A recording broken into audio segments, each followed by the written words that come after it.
स्वागत है आपका बरेली देहात न्यूज़ चैनल में। मैं हूं आरपी वर्मा, आप देख रहे हैं बरेली देहात न्यूज़ चैनल। इस वक्त हम पहुंचे हुए हैं उत्तर प्रदेश के बरेली जनपद की नगर पंचायत विशारदगंज में। जैसा कि आप देख रहे हैं, उत्तर प्रदेश के अंदर नगर निगम, नगर पंचायत, नगर पालिका के चुनाव बहुत जल्द होने वाले हैं। इसी कड़ी में हम आपको दिखाते हैं आज विशारदगंज की बहुत ही युवा और शिक्षित जो प्रत्याशी हैं शिवांगी भारद्वाज। आज हम उनके आवास पर पहुंचे हुए हैं। हम आपकी बातचीत कराएंगे शिवांगी भारद्वाज से। नमस्कार सभी दर्शकों को मेरा सबसे पहले नमस्कार। उसके साथ आज सर जो मेरा इंटरव्यू लेने आया, इसके लिए मैं उनका हार्दिक धन्यवाद देती हूँ। शिवांगी जी, जैसा कि आप बहुत ही शिक्षित हैं, आपने एमबीए भी किया है और युवा भी हैं, तो चुनाव जो लड़ने का नगर पालिका, नगर पंचायत विशारदगंज में कैसे आपके दिमाग में आया कि मुझे नगर पंचायत का चुनाव लड़ना चाहिए?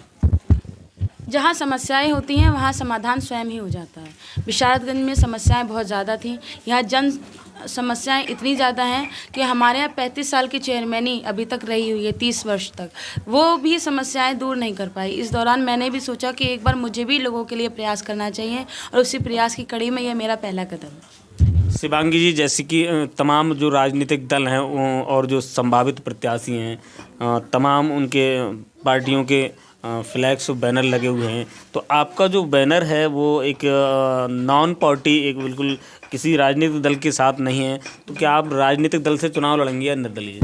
सर, मैं निर्दलीय ही चुनाव लड़ूंगी। इसका सबसे बड़ा कारण ये है कि चूँकि ये लोकल चुनाव भी है, इसमें संबंधों और व्यवहार पर ज़्यादा व्यक्ति को भरोसा करना चाहिए। और सबसे बड़ी बात ये कि केंद्र और राज्य में सरकारें सदैव बदलती रहती हैं, लेकिन हमारे आपके संबंध जो हैं वो परस्पर वैसे ही बने रहने चाहिए। और संबंधों पर आपको ये बीजेपी या सपा या कोई भी दूसरी पार्टी भारी ना पड़े और सीधे सीधे आपको आपका जो महत्व है, जो आपका विकास का कार्यक्रम है, वो चलाने वाला व्यक्ति हो, चाहे वो किसी भी पार्टी से हो। इसलिए निर्दलीय मुझे बेहतर लगा। शिवांगी जी, जैसा कि नगर पंचायत विशारदगंज बहुत ही प्रतिष्ठित नगर पंचायत है, तो किन किन मुद्दों को लेकर क्या क्या कमियां हैं जो नगर पंचायत विशारदगंज में अभी तक पूरी नहीं हो पाई हैं? सर, आपने बहुत अच्छा सवाल पूछा और वास्तविकता में मेरा ये पूरा चुनाव इसी सवाल पर निर्भर है कि हमारे विशारदगंज में, चूँकि आपने प्रतिष्ठित बोला, तो सबसे पहले मैं ही आपसे ये जानना चाहती हूँ कि आपने प्रतिष्ठित क्यों बोला इसे? ये नगर पंचायत तो है, लेकिन ये सिर्फ कागज़ों में नगर पंचायत है। और हाँ, मेरा ये सौभाग्य रहा कि मैं इस जगह पर जन्म लिया मैंने, लेकिन ये कोई नहीं कह सकता कि ये प्रतिष्ठित नगर पंचायत है, क्योंकि प्रतिष्ठित होने के लिए एक समाज में अपना स्थान होना चाहिए, जबकि विशारदगंज का अपना ऐसा कोई स्थान नहीं है। विशारदगंज अपने आप में 18,000 की आबादी वाला अपने आप में एक बड़ा कस्बा है, लेकिन यहाँ पर उस कस्बे के हिसाब से कोई भी अभी तक आपको विकास नहीं दिखाई देगा। आशा आंगनबाड़ी नहीं दिखेगी, कोई भी सरकारी हॉस्पिटल नहीं दिखेगा, किसी भी आप सरकारी स्कूल में चले जाएंगे तो आपको अच्छी शिक्षा नहीं मिलेगी, कोई रोज़गार का दूसरा साधन नहीं है। यहाँ के मेन बाज़ार अब भी पन्नी तान कर, तिरपाल तान कर ही लगाए जाते हैं, किसी भी प्रकार की कोई फैक्ट्री नहीं है। ये सारे हमारे यहाँ की मुख्य समस्याएं हैं। और इसके अलावा अगर आप दूसरी बात करें और कानूनी दाव पेचों की बात करें, तो उस दौरान भी आप अगर जाएंगे हमारे यहाँ के थाने में, तो वहाँ भी आपको दिखेगा कि न्याय नाम की कोई चीज़ नहीं है। यहाँ पर चीज़ें हमेशा नेताओं के अंडर में चलती हैं और हमारे यहाँ की सबसे बड़ी कमजोरी यही है कि चीज़ें हमेशा नेताओं के अंडर में चलती हैं।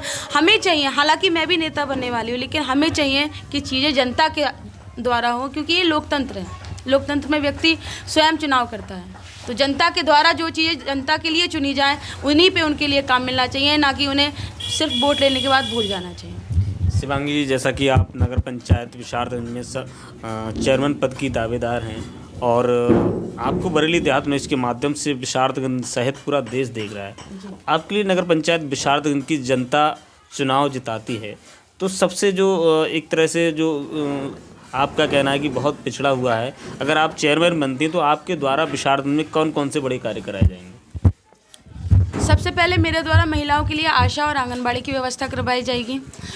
बिल्कुल, उसके दूसरे नंबर पर यहाँ पर एक सरकारी हॉस्पिटल जो काफ़ी सालों से यहाँ बंद पड़ा है, उसको शुरू करवाया जाएगा।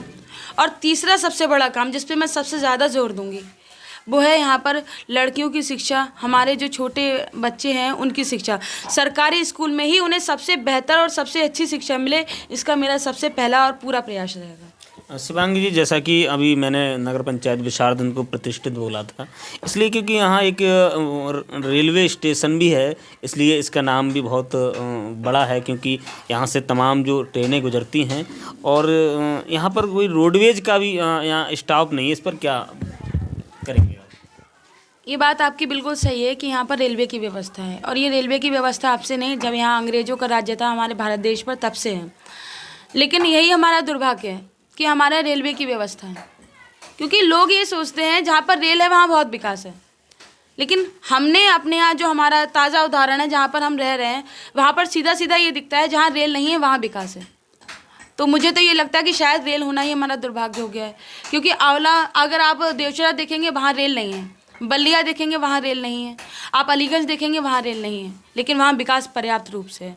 तो इस बात की हमें खुशी होती है कि वहाँ पर पर्याप्त रूप से विकास है और वहाँ रेल नहीं है। हम भी भगवान से ये ये आशीर्वाद मांगते हैं, काश हमारे यहाँ रेल ना होती तो शायद हमारे यहाँ विकास हो जाता।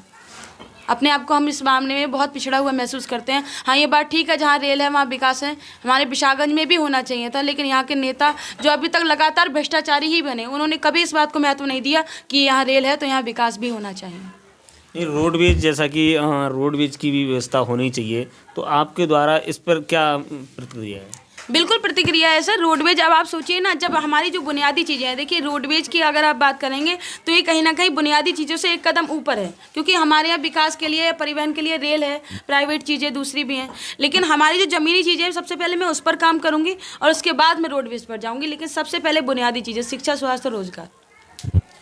बहुत बहुत धन्यवाद। ये थी हमारे साथ नगर पंचायत विशारदगंज की चेयरमैन पद की प्रत्याशी शिवांगी भारद्वाज। लगातार हम ऐसे ही प्रतिष्ठित लोगों से मिलवाते रहेंगे। देखते रहिए बरेली देहात न्यूज़।